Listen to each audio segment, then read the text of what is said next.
Okay. So what's the difference between access concentration and absorption concentration? Upachara Samadhi and Apana Samadhi. What's the difference? In access concentration, the 5 jhana factors.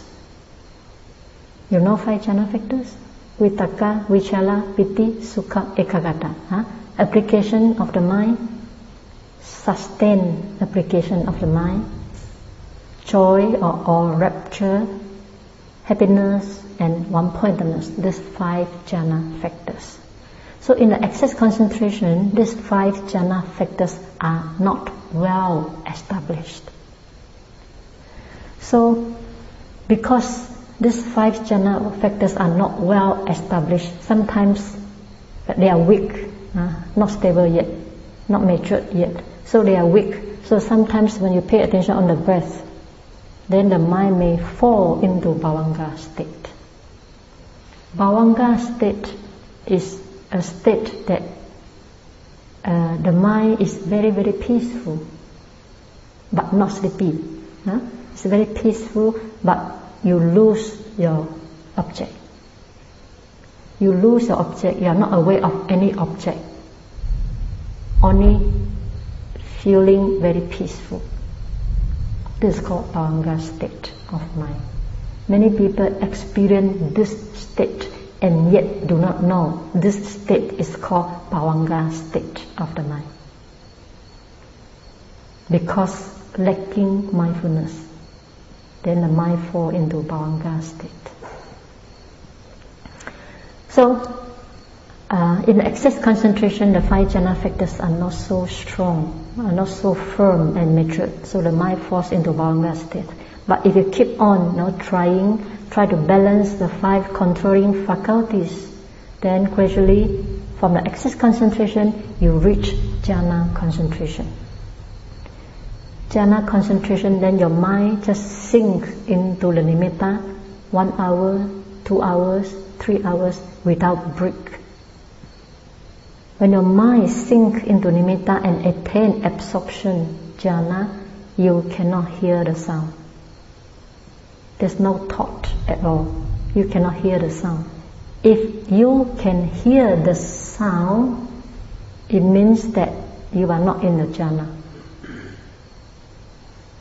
But there's another occasion that in fact you are in the jhana, let's say for 1 hour. After 1 hour you hear the sound. Then after that you go into the jhana again, you do not hear the sound. So, but because you are very new in this concentration practice, so you may think, oh, in the jhana I hear the sound. In fact, it's not true. You may enter into the jhana. Your mind absorb in the nimita and you enter into jhana, but once a while the mind just emerge from the jhana, and at that time you hear the sound. But very quickly you pay attention to the nimita again and you go into jhana again. So we only can say you go into jhana and emerge, hear the sound, then go into jhana again. But if you say that in the jhana I hear the sound, it is not true, completely wrong. One mind moment only can take one object. So one moment the mind only take nimitta. How can a mind hearing consciousness hear the sound? If you take the nimitta also hear the sound, there's 2 mind moments at one time. That's impossible. Okay? So after you absorb your mind sink into the nimitta for 1 hour, 2 hours, 3 hours. You don't feel any pain on your body because your mind is deeply absorbed, with no pain at all. So it's very pleasant. But after emerge from a jhana, wow, you feel pain everywhere, because you lose the concentration already. So those who can sit very long, why they cannot feel the pain? Why they can sit so long without pain? Because the mind is fully absorbed on the jhana, on the nimitta, if he practice anapana. Okay, so in a jhana, after 3 hours, let's say 1 hour, 2 hours, 3 hours, you absorb in the jhana. After emerging from the jhana, you want to check the 5 jhana factors. So then after emerging from the jhana, you pay attention to the heart area here. Try to look for bhavanga mind door.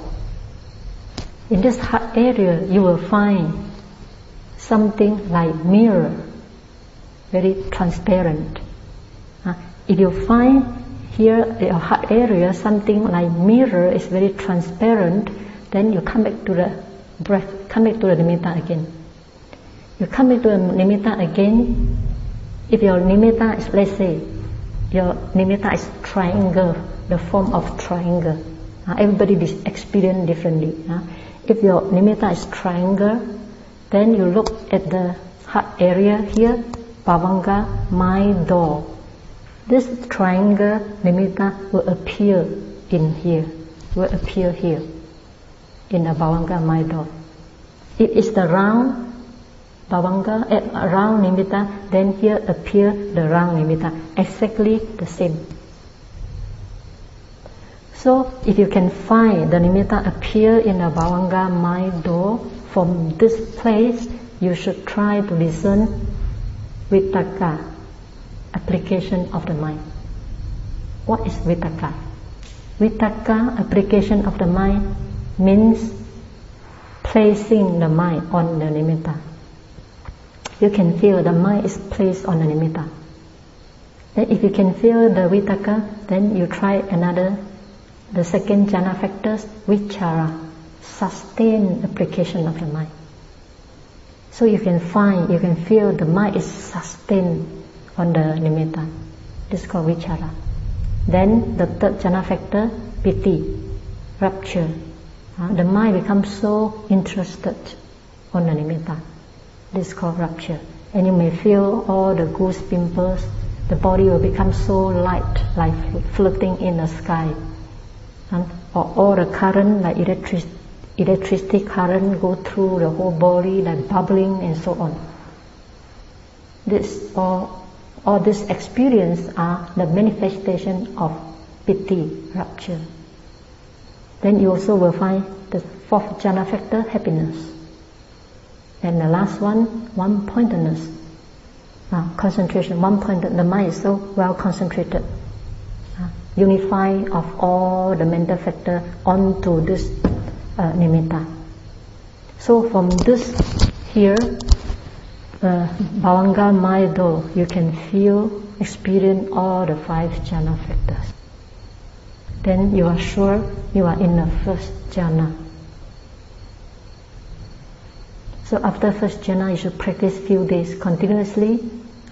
Go into a jhana, stay long, 2 hours, 3 hours, 4 hours, and practice few days continuously. Then after that, you go to 5 mastery of first jhana. To proceed to the second jhana, you have to learn the 5 mastery of first jhana first. If you do not learn the 5 mastery of first jhana and try to go to the second jhana, you may lose the second jhana as well as the first jhana. But I think it's too far for me, to talk about the second jhana, third jhana, and fourth jhana, because somebody is still struggling with the breath. So I think this should be enough. If you have any question about any point which you are not clear, then you may ask.